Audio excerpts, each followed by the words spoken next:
గురుగారు నమస్కారం. శ్రీమాత్రే నమః. శ్రీ గురుభ్యో నమః. గురుగారు, విశ్వవసునామ సంవత్సరంలో కుంభరాశి వారికి ఆదాయం, ఖర్చు, రాజపూజ్యం, అవమానం, అలాగే ఈ ఏడాది మొత్తం వాళ్ళు తీసుకోవాల్సినటువంటి జాగ్రత్తలు, పాటించాల్సినటువంటి పరిహారాల గురించి తెలియజేస్తారా గురుగారు? మకర రాశి వారికి ఏళ్ళనడిసి వెళ్ళిపోయింది. అవును. కుంభరాశి వారికి ఇంకా 2.5 సంవత్సరాల పాటు ఉంది. కానీ గత 5 సంవత్సరాల నుంచి అనుభవిస్తున్నటువంటి ఏళ్ళనాటి శని ప్రభావం ఇంకా 2.5 సంవత్సరాలు ఉన్నా వీళ్ళకి అంతకు ముందు ఉన్నటువంటి కష్టాలు తీరిపోయేటువంటి పరిస్థితిలో కనపడుతుంది. ఓకే. ఎందువల్ల ఏళ్ళనాటి శని ఉంటే ఏం బాగుంటామండి అనే అనుమానం చాలా మందికి వస్తుంది. కానీ పంచమ స్థానంలోకి గురుడు ఎప్పుడైతే వెళ్తున్నాడో పంచమ గురుగ్రహ ప్రభావం ఏళ్ళనాటి శని ప్రభావాన్ని క్లీన్గా తుడిచి పక్కన పడేస్తాం.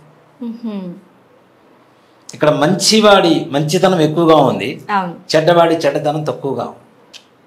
ఇందాక మనం చెప్పుకున్నాం కదా, ధన తను కుటుంబ స్థానం అని చెప్పుకున్నాం. ఇక్కడ ఆర్థికపరమైనటువంటి కష్టాలు ఈ సంవత్సరం కుంభరాశి వారికి ఉండవు, ప్రశాంతంగా ఉండొచ్చు. ఆదాయ వ్యయాలు, రాజపూజ అవమానాల గురించి చూసుకుంటే ఆదాయం 8, ఖర్చు 14, రాజ్యపూజ్యం 7, అవమానం 5. కానీ కుంభరాశి వారికి ఈ సంవత్సరం కొంచెం తెలివితేటలతో, కొంచెం కష్టపడి, మరింత ధైర్యంతో ముందుకు వెళ్తే దురదృష్టవంతులం అంటే మేము అనుకునేటువంటి పరిస్థితి నుంచి అదృష్టవంతులంటే ఎలా ఉంటారో చూపించేటువంటి యోగదాయకమైనటువంటి సమయం ఈ సంవత్సరం తప్పనిసరిగా కుంభరాశి వారికి తప్పనిసరిగా. అంటే ఇది కొంచెం మిరాకిల్ అనుకోవచ్చు కదా గురుగారు, ఎందుకంటే ఏళ్ళనాటి శని ప్రభావం ఉన్నా మంచి జరుగుతుందంటే నిజంగా. పంచమ స్థానంలో గురుగ్రహ ప్రభావం, గురుడికి ముఖ్యంగా 1, 3, 5 స్థానాలు చాలా విశేషమైనటువంటి స్థానాలు. కుంభరాశి నుంచి కుంభం, మీనం, మేషం, వృషభం, మిథునం 5వ రాశి అవుతుంది. 5వ రాశిలో ఉన్నప్పుడు వ్యాపారాభివృద్ధి విశేషంగా జరుగుతుంది. కొట్టు తీసేద్దాం, షాపు ఇక మూసేద్దాం, షటర్కి లాకేద్దాం, ఇక మన వల్ల కాదు వ్యాపారం అనుకునేటువంటి వాళ్ళందరూ కూడాను ఇంకో 2-3 షటర్లు కొనుక్కొని కొత్త వ్యాపారాలు కూడా ప్రారంభించుకునేటువంటి పరిస్థితుల్లో ఈ విశ్వావసునామ సంవత్సరం అనేటువంటిది కుంభరాశి వారికి చెప్పుకోదగ్గ విశేషమైనటువంటి యోగం. అంతకుమించి ఏం కావాలి ఇంకా కదా.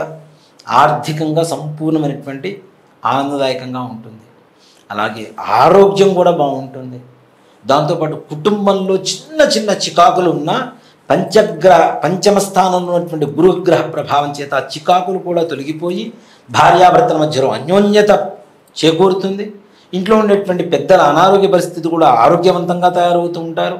అలాగే ఆనందం, ఇంట్లో వివాహాది శుభకార్యాలు కూడా విశేషంగా జరుగుతాయి. చిన్న ఫంక్షన్ 1,00,000 రూపాయలతో చేద్దాం అనుకున్న స్థాయికి వాళ్ళ దగ్గర డబ్బులు లేవు కదా ఇంతకాలం, కానీ 1,00,000 రూపాయల ఫంక్షన్కి 10 లక్షల రూపాయలు ఖర్చు పెట్టేంత ధనయోగం ఈ సంవత్సరం వీళ్ళకి కలుగుతుంది. అంటే విశేషమైనటువంటి యోగమే కదా.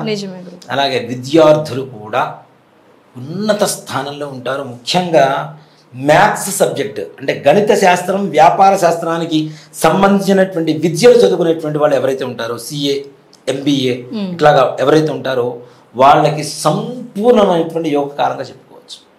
CA కూడా చాలాసార్లు అటెంప్ట్ చేస్తే కానీ తొందరగా పాస్ అవ్వరు. ఈ సంవత్సరం కుంభరాశి వాళ్ళు CA చదువుకునేటువంటి వాళ్ళు పాస్ అవ్వలేదన్న వాళ్ళు నా దగ్గర రాడు చెప్తా. తప్పనిసరిగా పాస్ అవ్వాల్సిందే, ముందుకు వెళ్లాల్సిందే, మంచి ఉన్నతమైనటువంటి ఉద్యోగ యోగం ఉండాల్సిందే, ప్రమోషన్స్ రావాల్సిందే. ప్రైవేట్ పరమైన ప్రభుత్వ పరమైనా సరే ఉన్నతమైనటువంటి ఉద్యోగ కాలంగా చెప్పుకోవచ్చు. దాంట్లో ఏమాత్రం కూడా సందేహం లేదు. అలాగే సంతాన విషయంలో బాధపడుతున్నటువంటి వాళ్ళకు కూడా ఊరట కలుగుతుంది. తప్పనిసరిగా ప్రెగ్నెన్సీ రావడం, గర్భం రావడం, చక్కగా సంతాన యోగం కలగడం, మంచి ఆరోగ్యవంతమైనటువంటి సంతానం కలగడం, ఇట్లాంటివి కూడా జరిగేటువంటి అవకాశాలు సంపూర్ణంగా కనబడుతున్నాయి. రాజకీయ నాయకులు కూడా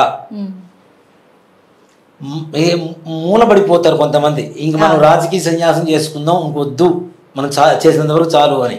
అలాంటి వ్యక్తులకు కూడా మంచి గుర్తింపు కలిగేటువంటి పరిస్థితి, వాళ్ళ అవసరం కూడా ఉన్నత స్థానంలో ఉండేటువంటి మంత్రులకు కూడా అవసరమైనటువంటి పరిస్థితి కలుగు చేస్తూ ఉంటుంది ఈ సంవత్సరం. అంటే వాళ్ళు కూడా షైన్ అయ్యి మళ్ళీ లైట్లోకి వచ్చేస్తారు, లైమ్ లైట్లోకి వచ్చేస్తారు మళ్ళీ.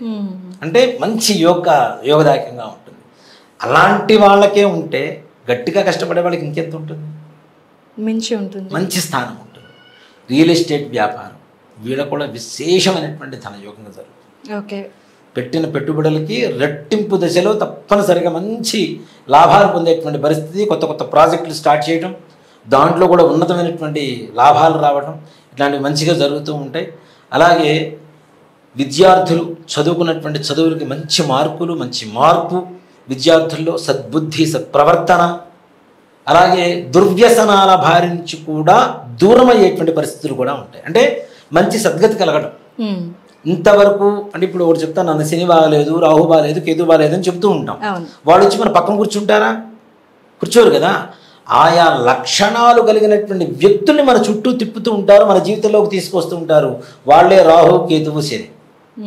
అలాంటి గ్రహస్థితి దూరం అయిపోయినప్పుడు వాటి ద్వారా వచ్చినటువంటి చెడు కూడా వెళ్ళిపోతూ ఉంటుంది కదా.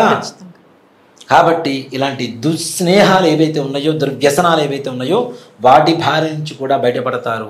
చక్కగా తెలివితో వ్యవహరిస్తారు అనేటువంటిది చెప్పుకోదగ్గ విషయం. విదేశీ ప్రయాణాలు సంపూర్ణమైనటువంటి యోగం, దాంట్లో ఏమాత్రం కూడా సందేహం లేదు. ఆనందదాయకంగా ఉంది.